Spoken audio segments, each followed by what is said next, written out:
मैं हूँ काली मिर्च। मेरा जन्म भारत के मालाबार तट पर हुआ।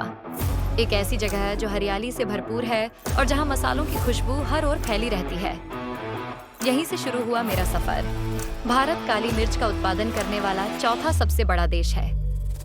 वियतनाम लगभग 2,88,000 ton, Brazil 1,18,000 ton, Indonesia 81,000 ton और भारत लगभग 65,000 से 75,000 टन काली मिर्च का उत्पादन करता है।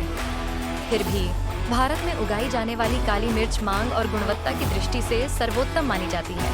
भारत में केरल, कर्नाटक, तमिलनाडु और असम काली मिर्च के प्रमुख उत्पादक राज्य हैं, जबकि दक्षिण भारत, विशेष रूप से केरल और श्रीलंका, काली मिर्च का मूल निवास स्थल माने जाते हैं। मालाबार तटों पर मुझे हजारों वर्षों से उगाया जा रहा है। प्राचीन मिस्र में भी मुझे औषधीय उपयोगों के लिए जाना जाता था। फिरौन रामेसिस द्वितीय की मम्मी में भी काली मिर्च के अंश पाए गए थे, जो हजारों वर्ष पुरानी थी। यूनानी और रोमन साम्राज्य में मुझे काले सोने के नाम से जाना जाता था और मेरी कीमत सोने के बराबर हुआ करती थी। मध्य युग में मैं भारत से यूरोप, मध्य पूर्व, मिडिल ईस्ट और चीन तक निर्यात की जाती थी। उस समय मैं समृद्धि और व्यापार का एक मुख्य उत्पाद मानी जाती थी। मेरे गुणों और बढ़ती मांग के कारण 15वीं शताब्दी में यूरोपीय देशों ने भारत में काली मिर्च के व्यापार को नियंत्रित करने के लिए संघर्ष शुरू किया। इस संघर्ष में विशेष रूप से डच और ब्रिटिश शक्तियां प्रमुख थीं। वर्ष 1498 में वास्को डी गामा भारत के मालाबार तट की यात्रा पर आए और उसने यूरोपीय शक्तियों को भारत के मसालों से परिचित कराया। इसके बाद 17वीं और 18वीं शताब्दी में ब्रिटिश ईस्ट इंडिया कंपनी और डच ईस्ट इंडिया कंपनी ने इस क्षेत्र पर अपना नियंत्रण स्थापित कर लिया। काश काली मिर्च यूरोप तक न पहुंची होती तो शायद ब्रिटिश और डच भारत न आते। प्राचीन रोम, जो आज का इटली है, वहां मुझे टैक्सेस के रूप में दहेज, उपहार, सौदामयी मुद्रा की तरह प्रयोग किया जाता था। आज भी विदेशी मुद्रा कमाने में मेरी महत्वपूर्ण भूमिका है और इसी कारण मुझे मसालों का राजा कहा जाता है। मुझे उगाने के लिए समुद्र तटीय कटिबंधीय जलवायु की आवश्यकता होती है, यानी मुझे गर्म मौसम चाहिए। मेरी खेती समुद्र तल से लगभग 1500 फीट की ऊंचाई पर होनी चाहिए। तापमान 25 से 35 डिग्री सेल्सियस के बीच होना चाहिए और वर्षा 1200 से 2500 मिलीमीटर तक होनी चाहिए। हवा में नमी 75% से 90% तक होनी आवश्यक है। ठंडी और शुष्क जलवायु मेरे लिए अनुकूल नहीं होती। मेरे लिए ऐसी मिट्टी चाहिए जो अच्छी जल निकासी वाली हो, कार्बनिक पदार्थों से भरपूर हो और जिसका पीएच स्तर 5.5 से 6.5 के बीच हो। हल्की अम्लीय मिट्टी मेरे लिए बेहतर मानी जाती है। भारी और पानी जमा करने वाली मिट्टी में मुझे सड़ने की समस्या हो सकती है। मैं एक बेल प्रजाति की फसल हूँ जो पेड़, लकड़ी या खंभे के सहारे चढ़ती हूँ। मेरी खेती तनों की कटिंग के जरिए होती है। मेरे पौधों को 3 से 4 मीटर की दूरी पर लगाना चाहिए। मेरे विकास के लिए अच्छे धूप और छाया का संतुलन जरूरी होता है।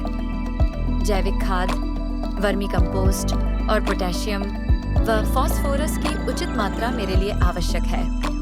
मैं लगभग 3 से 4 वर्षों के बाद फल देना शुरू करती हूँ। जब मेरे गुच्छे हरे से लाल या पीले रंग के हो जाए, तब उन्हें तोड़ लेना चाहिए। इसके बाद उन्हें धूप में या मशीन के माध्यम से सुखाया जाता है। तब जाकर मैं पूरी तरह उपयोग के लिए तैयार होती हूँ। बाजारों में मैं कई रूपों में उपलब्ध हूँ। Black pepper, white pepper, grind pepper, green pepper, canned green pepper, जिसे सोडियम क्लोराइड के घोल में डुबोकर कैन में पैक किया जाता है। काली मिर्च का तेल भी बाजार में मिलते हैं।